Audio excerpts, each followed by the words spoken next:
कबूतर का वरदान। भाग जुगाड़। प्रकृति पुत्र का रहस्य। चिड़ायु अब एक युवा बन चुका था। वह जंगल के किनारे बने अपने आश्रम में घायल पक्षियों, जानवरों और गरीब लोगों की सेवा करता था। दूर दूर से लोग उसकी दया और चमत्कारों की चर्चा करते थे, लेकिन हर रात उसे एक ही सपना आता, एक विशाल शिवलिंग, उसके ऊपर चमकती हुई नीली मणि और एक आवाज, चिड़ायु समय आ गया है। एक दिन आश्रम में एक वृद्ध साधु आए। उन्होंने चिड़ायु को देखते ही कहा, तुम वही हो जिसकी प्रतीक्षा सदियों से हो रही थी। चिड़ायु चौंक गया। आप मुझे जानते हैं? साधु बोले, तुम साधारण मनुष्य नहीं हो, भगवान शिव के वरदान से जन्मे हो। तुम्हारे भीतर एक दिव्य शक्ति छिपी है, लेकिन सावधान, यदि ये शक्ति गलत हाथों में चली गई तो प्रकृति का संतुलन बिगड़ जाएगा। इतना कहकर साधु ने उसे एक प्राचीन मानचित्र दिया और अचानक गायब हो गए। रहस्यमयी गुफा।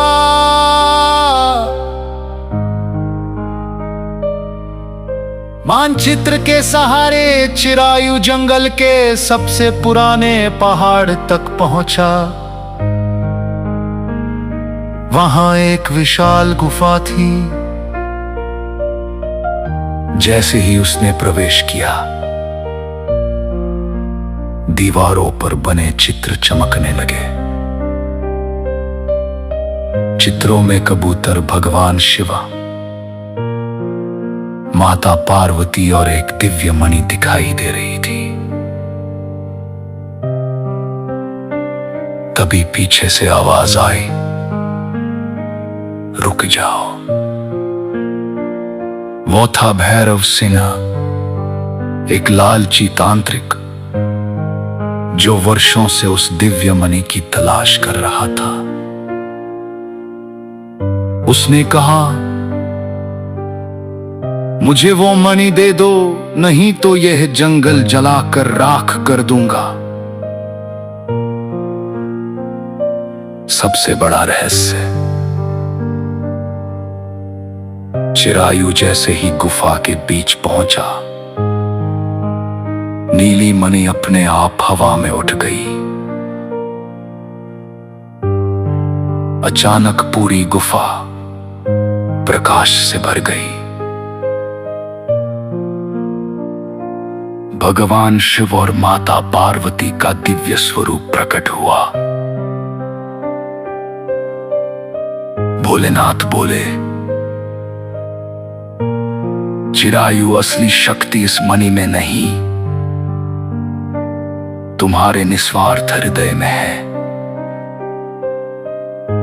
ये मणि केवल उसी को स्वीकार करती है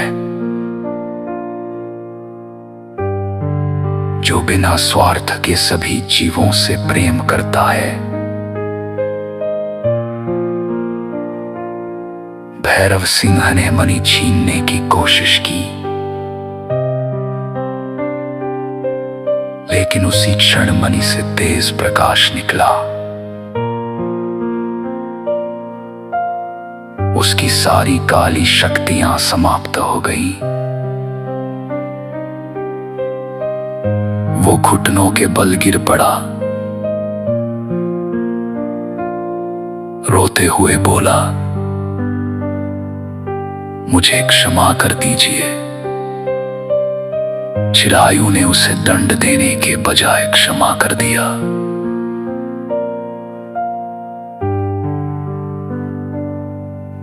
अंतिम क्लाइमैक्स। भोलेनाथ मुस्कुराए और बोले, यही तुम्हारी सबसे बड़ी परीक्षा थी। जिसने बदले के स्थान पर क्षमा को चुना, वही सच्चा रक्षक कहलाता है।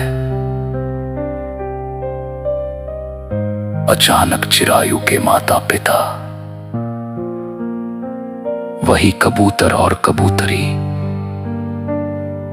कुछ क्षणों के लिए दिव्य रूप में प्रकट हुए। उन्होंने कहा, बेटा, हमारा वरदान आज पूर्ण हुआ। हमें तुम पर गर्व है। धीरे धीरे वे प्रकाश में विलीना